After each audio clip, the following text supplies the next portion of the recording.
ஏன் முதலமைச்சர் அவர்களை வாய்ஸ் அவுட் பண்ண சொல்லி எல்லாம் கேட்டாங்க.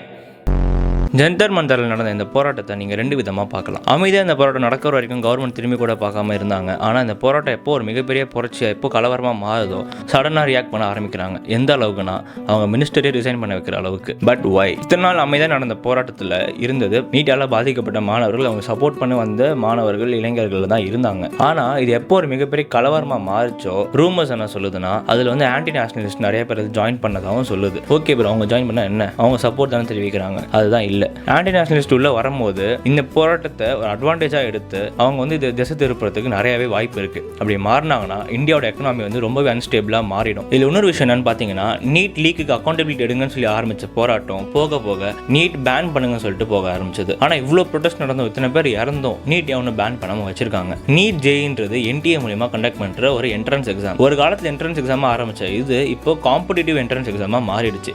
அதாவது நீட் இந்த வருஷம் 22 லட்சம் மாணவர்கள் எழுதினாங்க, which is 2.2 million students. ஆனால் மொத்தமாகவே எம்பிபிஎஸ் சீட் இந்தியாவில் எவ்வளோ இருக்குன்னா 1,30,000. ஸோ அப்படி இருக்கும்போது இந்த எக்ஸாம்ஸுக்கு ஏற்ற மாதிரி கொஸ்டின் பேப்பரும் செட் பண்ணுறாங்க. ஒய்? பிகாஸ் இந்த என்ட்ரன்ஸ் எக்ஸாம் நீங்கள் பாஸ் ஆனால் மட்டும் பத்தாது, அது நீங்கள் ஒரு ரேங்க் வந்தால் தான் உங்களுக்கு இந்த எம்பிபிஎஸ் சீட்டே கிடைக்கும். ஸோ இந்த இன்டென்ஸ் ட்ரைனிங் என்ன வேணும், உங்களுக்கு ஒரு ட்ரைனிங் கேம்ப் இல்லை ஸ்பெஷல் ட்ரைனிங் ஒன்று தேவை. அதுக்கு தான் லைக் 20+ பிராண்ட்ஸ் இந்தியாவில் இருக்காங்க, லைக் ஆகாஷ், ஆலன், ஃபிஜி, ஃபிசிக்ஸ் வாலா, இந்த மாதிரி சொல்லிட்டு. இப்போதைக்கு அந்த மார்க்கெட்டோட கரண்ட் வேல்யூ என்ன தெரியுமா? more than 1 lakh crores.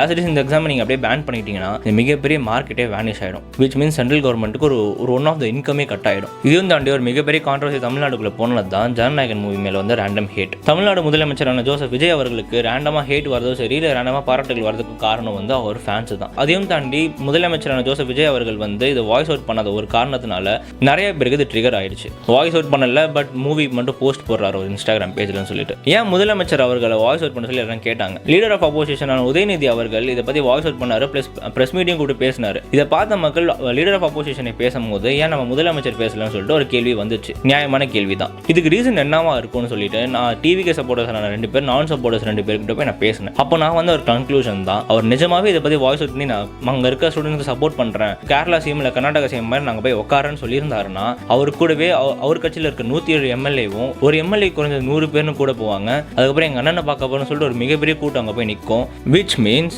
அந்த ப்ரொடெஸ்ட் சால்வ் ஆகாது, இன்னும் பெரிய ப்ரொடெஸ்ட்டாக மாறி இருக்கும். ஆப்வியஸாக நான் ஃபர்ஸ்டே சொன்ன மாதிரி தான், அவருக்கு பலமோ சரி, அவர் மேலே ஹேட்டட் வரதுக்கு காரணமோ சரி, அவர் ஃபேன்ஸ் தான். ஆனால் என்னதான் காரணங்கள் சொன்னாலும் இது ஒரு ஒன் ஆஃப் த ரீசனாக தான் இருக்குமே தவிர அது ஒன்லி ரீசனாக இருக்காது. மேபி இதுக்கு முன்னாடி பாலிடிக்ஸ் என்ன நம்மளுக்கு தெரியாமல் நம்ம எதையுமே ஒரு ஃபேக் அலிகேஷனோ இல்லை ஃபேக் அக்யூசேஷனோ வைக்க முடியாது, எந்த கட்சிகள் மேலேயும் எந்த கவர்மெண்ட் மேலேயும். ஸோ இதை பற்றி உங்களோட தாட் என்னன்னு சொல்லிட்டு மறக்காமல் கமெண்ட் பண்ணுங்கள். கமெண்ட்ஸ் ஓப்பன், எல்லா கமெண்ட்ஸும் படிப்பேன். தேங்க்யூ.